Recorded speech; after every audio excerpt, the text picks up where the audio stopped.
सर्वांसमोर भारताच्या 79व्या स्वातंत्र्य दिनानिमित्त दोन शब्द बोलणार आहे. 15 ऑगस्ट 1947 रोजी आपला भारत देश स्वतंत्र झाला.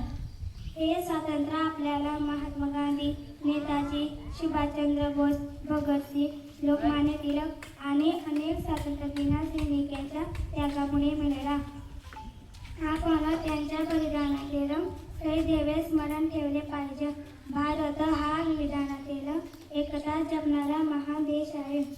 आपण सर्वांनी देशावर प्रेम करावे आणि राष्ट्रीय ध्वजाचा नेहमी आदर करावे.